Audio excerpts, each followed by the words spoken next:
Hey guys, Mel the Terrain Tutor back in the studio and back with a terrain talk for you. Yes, one of those shows where I get to sit down and without getting my hands messy and actually talk about the background stuff and the more underlying stuff when it comes to terrain.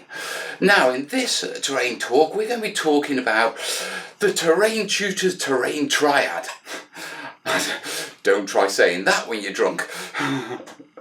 Okay, so what's this all about? Well, this is the way I approach designing terrain. It's the fundamental principle that I work on, before I approach a project. It's something I've developed over time, and its purpose is to let me know what I'm building. Now, I don't mean that I'm building castles, I'm building, deserts, I'm building, frozen landscapes. I mean, what's the purpose of the terrain? Okay, now the Terrain Triad is it's adapted from how they design tanks. When they design a tank, what happens is that they have a triangle, and in that triangle they've got armour, gun and mobility. And what happens is that you can have a well-armoured tank with a really big gun on it, but it ain't going to be that mobile. Okay, so on that triangle, of armour, gun, mobility, it slopes towards the actual armour and gun size. Now on the other side you can adjust it and you could go for a light tank with a light gun that was quite mobile, or a light armoured tank with a reasonable gun that was reasonably mobile. But fundamentally it's about that balancing off those three attributes. Now I took that and I adapted that to my terrain building. And what that means is I changed those three little tank values and I changed them to terrain values. Now for me, my terrain values are quite simple. 1, functionality. 2, realism. 3, durability. And they make up the 3 points on my triangle. Now when it comes to making terrain for yourself at home, you are looking at a balance of all three. But when you start to do projects for different sort of environments and different purposes, things get a little skewed. Now you may be saying, well, if you want the balance of all three, Bose, then what's this video all about? I'll just do a balance for all three. Where's the benefit of the Terrain Triad? Well, here's the thing, okay? This is going to be one of those videos where you go along and you watch and you listen and you soak it all up. Yeah? And I'm asking you to trust me now till the end, because once we get to the end and it all falls together, you'll go, ah, and I'll explain the ah moment at the end, guys. But let's start off and let's talk about those three different aspects and what I mean. Now, the aspects were functionality, realism, durability. So let's start off with functionality. What do I mean by functionality? Okay, well, first off, most of you are going to turn around and say, well, so you can use it as Wargames terrain, Bosicle. Yes, exactly. That is exactly what I mean. And on that basis, let's talk about the functionality of terrain in Wargames. The least functional, for Wargames terrain, is a pond. Yeah, a pond. I'm not joking. Think about it, okay? A pond on the tabletop will block troop movement. It will not block line of sight, okay? So you can't interact with it. All you can really do is move around it in most gaming systems, okay? Now, if we step that up, okay, and we say, all right, well, let's go for a rocky outcrop, okay, in which case we've got a piece which is line of sight blocking and movement blocking, which is a little bit more functional on the game. Let's lower the rocks a bit and allow troops to be placed within them. Then we're in a situation where we've got a piece that can impede movement. You could go around it or you could go over it slower, perhaps it'll provide cover.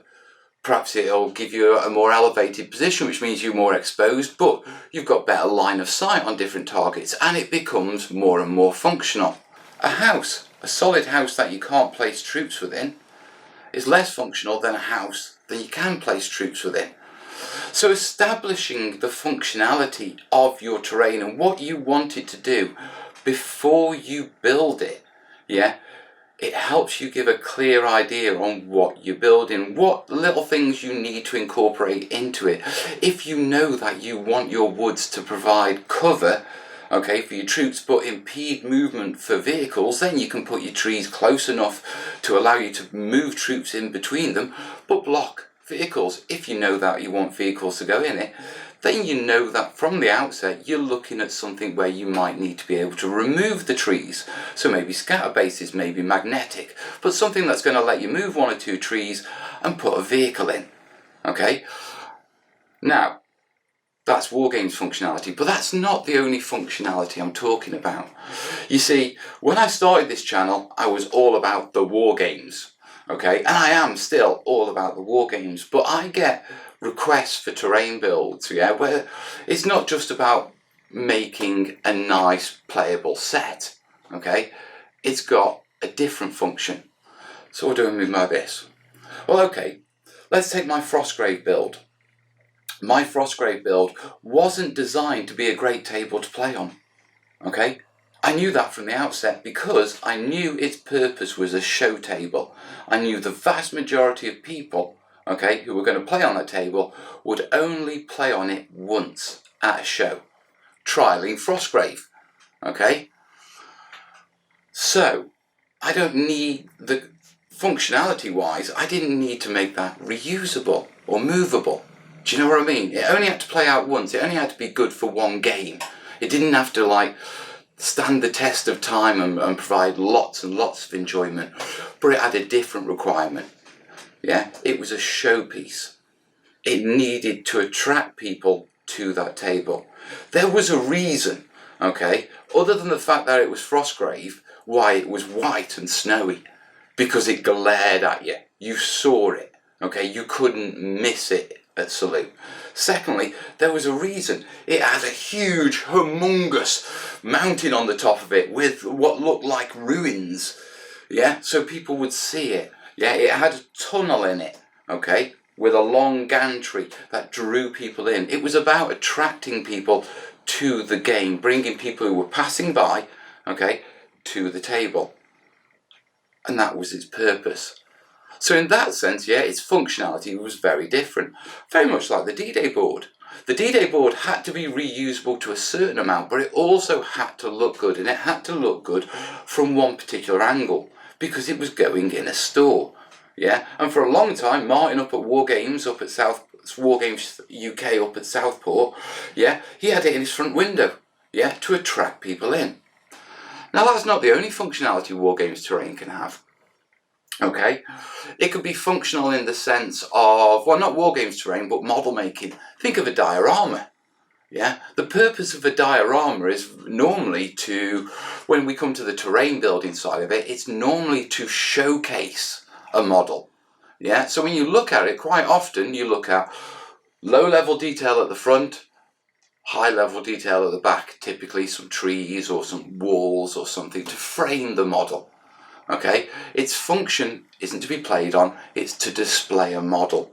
Yeah, and by knowing that in advance, it sets the build tone. What do I need to do? Okay, same with what's called the Frostgrave board, yeah, and the D-Day board. Because I knew they had a specific function, yeah, I was able to build and know what I needed to build. Does that make sense? I'm hoping that makes sense. Right, let's talk about, now that's functionality, yeah, okay? Let's talk about the next one, okay, which is realism. So realism, well, you may turn around and say, well, how does that really apply? Surely realism is just how detailed you want to do it. Yeah, that's not really, you're sitting there thinking, well, that's just how much time you spend doing the realism. No, it isn't, okay? Now let me explain this to you. And it is actually quite simple to understand. Yeah? The more realistic something is, okay? Now, moving aside from just painting buildings, because painting MDF buildings and stuff like that is slightly skews this a little, okay? But going down to nature and stuff like that, when you get into realism, what you have a problem, okay, is if you look at wargaming trees and you look at diorama trees, okay? The realism level is far higher in the diorama trees, okay? But they're a lot more fragile, okay? Diorama materials, they don't take a hammer, yeah? They're typically fragile, little things, lots of little details, lots of things that stick out, and they all add to the realism of a piece. You see, the downside though, okay, is the more realistic a piece, okay, then the more delicate you have to make it, which reflects into our third point of the triad, which is durability, which we'll get onto in a second. But more importantly, okay, it can affect the functionality. So, take my trenches for example, yeah? To allow me to move troops and place troops within my trenches and on the fire step, I've had to exaggerate the width of the trench and make it less real, okay? I've had to exaggerate the width of the fire step, where in truth the fire step would have probably only been about, in scale model size, about a foot, yeah? Mine's probably about 3 foot wide in scale model size because it needs to accommodate the model base. And so immediately when it comes down to realism, okay, you can immediately see where we're starting to get a trade-off on this triad.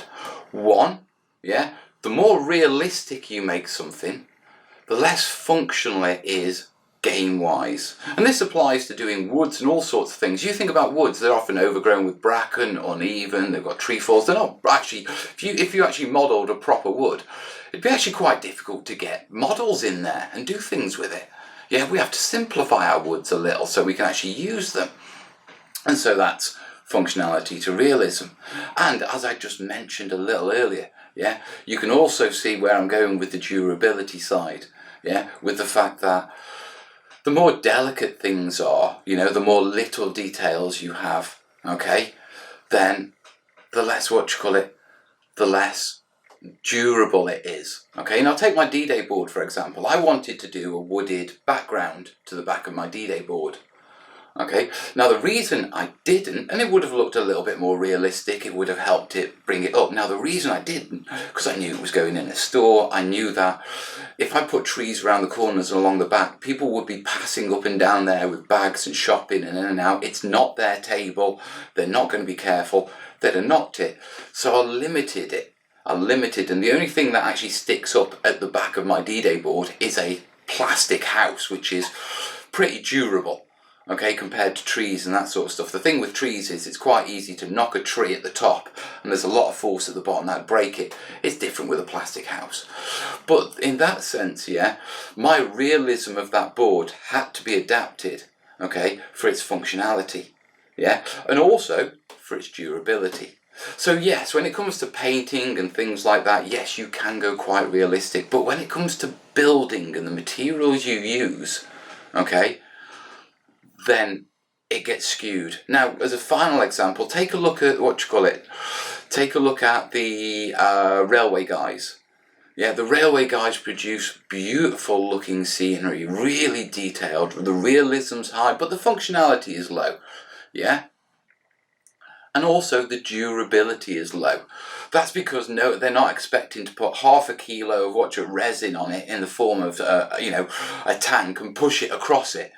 Yeah. Whereas wargaming it's slightly different. So we have to simplify things. We have to sturdy things up a bit. And so that's where the realism side comes into it. And knowing, yeah, the realism side and the trade-off from functionality and durability for realism and inversely on the triad, okay, it's quite forgiving for you. Now what do I mean by this? Well, every terrain builder wants to make their terrain look awesome. Yeah, we all want to do it. We all want to try our best to make it look the best we possibly can.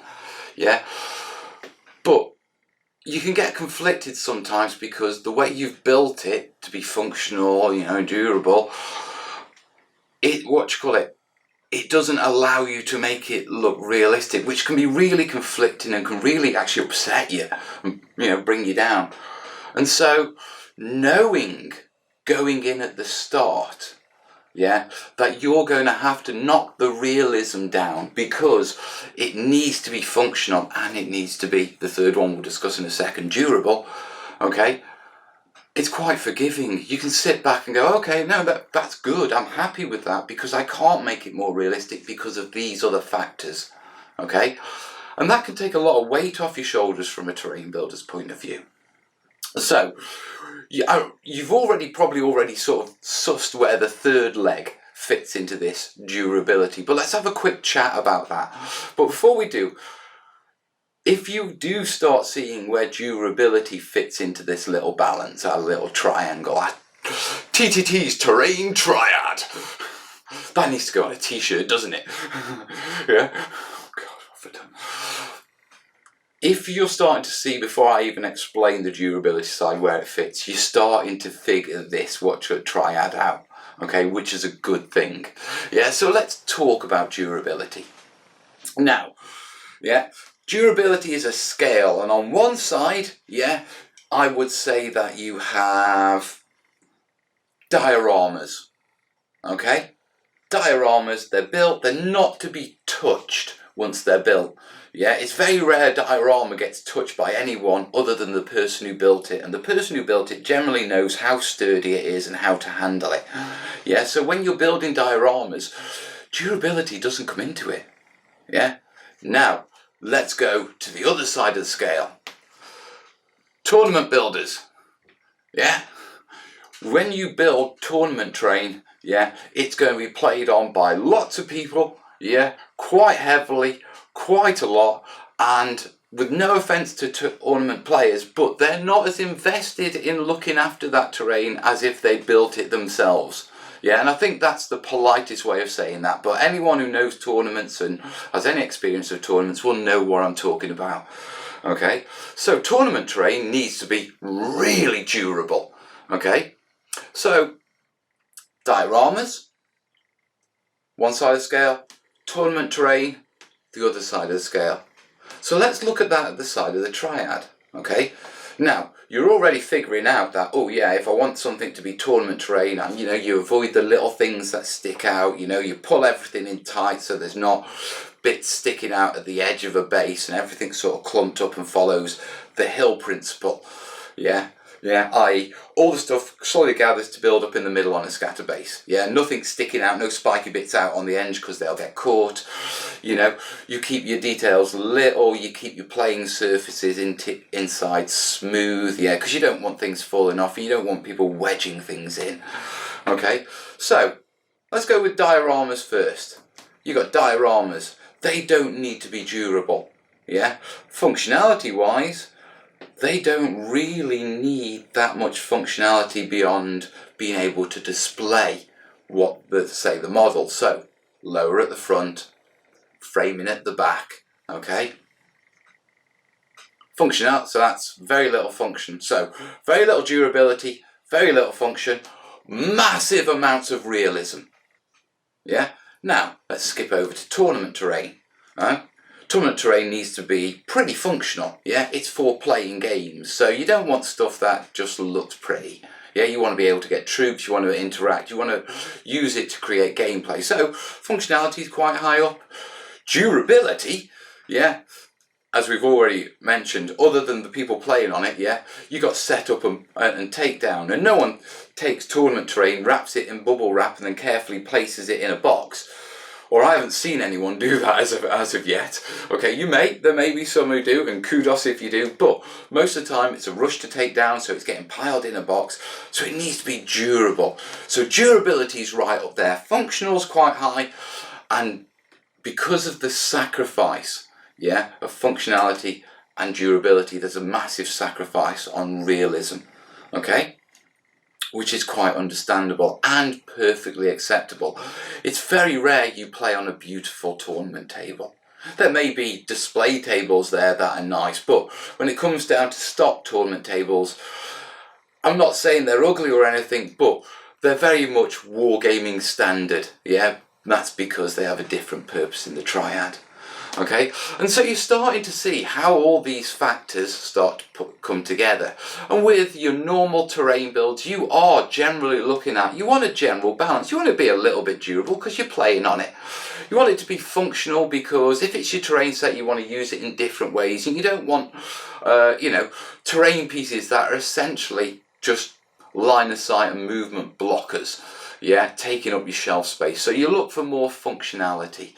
Realism wise, you like it to be, you can go for a reasonable amount of realism with it because, you don't have to worry about the durability as much because it's just normally you and your mates who are playing on it.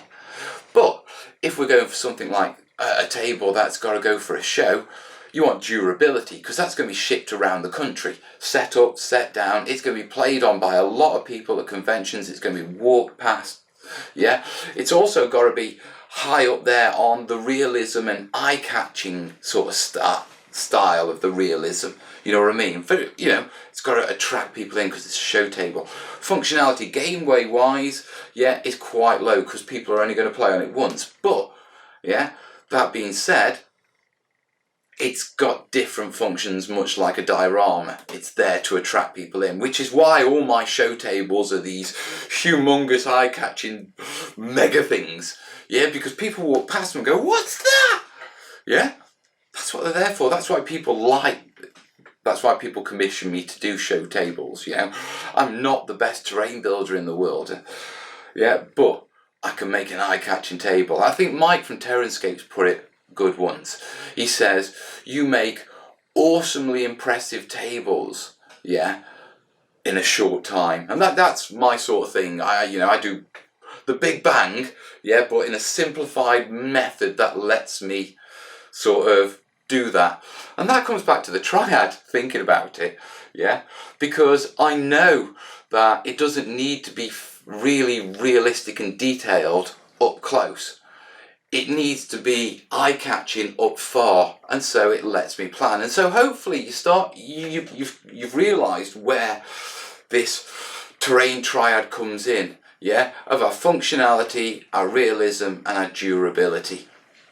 Okay, and so my advice to you is that every time you start a project, now whether it's your own terrain, whether it's terrain for a club, whether it's terrain for a shop, whether it's a diorama, whether it's a railway layout, whether it's a project for a school and your kids' homework, sit down very quickly, and just sketch out a triangle, with functionality, durability, realism, and establish where your piece sits on that triad.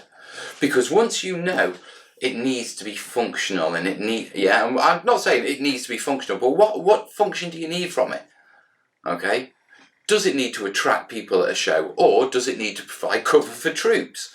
If you know that my hills need to provide cover for troops, then when you go into the building process, that will be in your head. You will instantly make sure your surfaces are there and everything's right so it works for troops, rather than getting halfway through the build realising, damn, I could have built this better for troops, and ending up with a terrain piece that you're not really happy with because it doesn't really fulfil the function you wanted. Okay, same with the realism side. That tells you straight from the start off what sort of materials should I be using. It stops you beating yourself up when it isn't a beautiful realistic piece, because you're like, well, actually it's going to get thrown around the gaming table. It forgives you. It gives you the ability to forgive yourself, because terrain builders, we're awful for criticising ourselves and our own work. It's never good enough. Or for me anyway, and I know for a lot of you, but it's very forgiving knowing that is in place. Now, finally, the durability. Once again, knowing how durable a piece has to be, and fundamentally understanding that at the start of a build, well,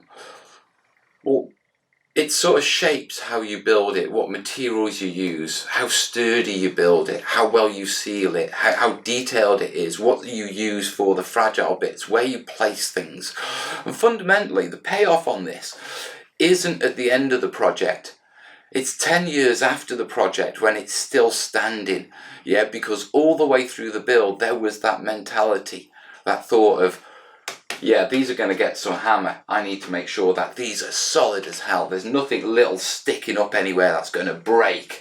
Yeah, the surfaces are really tough. I've used a really hardened texture medium. I've used sandbag, I've gone into it heavy. So I know without a doubt that in 5-10 years time, it's still going to be played on. It's still going to be looking pretty damn good. Okay, and so that's it. That is the Terrain Tutors Terrain Triad. My little secret inside sort of methodology of how I approach building a set before I even start to think about what I'm building. Yeah, it allows me to establish the set's purpose, the level of detail we're going to go into, yeah, the materials we're going to use. And overall, yeah, keep a project right. So I don't end up at the end of the build with something that isn't quite right for what I wanted to build, what the project started out with. And that's very easy with terrain building. Terrain building can take time, so you can get lost in the middle. So understanding that, where the pointer fits on the triad, it's a massive bonus, guys. Massive bonus. Do you know what I mean? And so, yeah, that's the Terrain Triad. Now, I've rambled quite a lot, haven't I? But I really do hope that this video has given you a little insight into how I approach projects, yeah, and I hope there's definitely stuff in here that you can pick up and start to use. Whether, you're building terrain for the first time and it starts to give you something a little bit to think about, even though you're going for something balanced, or whether you've got a specific project in mind that requires you to skew the terrain triad a little, and yeah, for a specific purpose, yeah. Now, I'm really interested on what you think about this, because obviously this is how I do it, and I'm curious. I'm curious to know if there's anyone out there who's going to just completely demolish this with like something else that I haven't thought about that can improve my art. I'm curious about how you approach your design philosophy, okay? And then finally, guys, yeah, I'm going to throw a quick poll up. Do you want more of these sort of in-depth design videos, the sort of insights that I have from building various types of terrain and stuff like that? And if you do, yeah, I'll throw a poll up. Let me know in the poll, okay? Because I don't want to do these videos if you don't really want them. Yeah, but I do think they have a place, and they do. I think for you hardcore Terrainiacs, I think there's real benefit in them. Do you know what I mean? I appreciate they're not everyone's cup of tea, but terrain is a massive hobby. Don't worry. For you, those of you who like your terrain a little bit more simple and a little bit more terrainy, yeah, plenty more videos to come in. You know that. Okay, but I hope you do like them. And yeah, if you do like it, let me wrap this up. If you do like it, yeah, then give the video a like. Let me know in the comments that you liked it as well, yeah? Ask me questions, tell me things. Share it with any other terrain builders you might know. And as always, yeah, if these videos are helping your hobby, if these little insights, you do enjoy them and that sort of stuff, please consider supporting the channel, guys. Whether it's a one-off with PayPal, yeah, to help me get kit, like my new lights, no more glare off the top of the head soon, guys, fingers crossed, or camera kit, or help just keep the studio rolling, kit in and me in here, sharing everything I know, yeah, then please consider Patreon. And in the meantime, guys, I'm going to leave you with this one final thought. Where does your terrain fit on the triad? All the best, yeah? Ta-ra.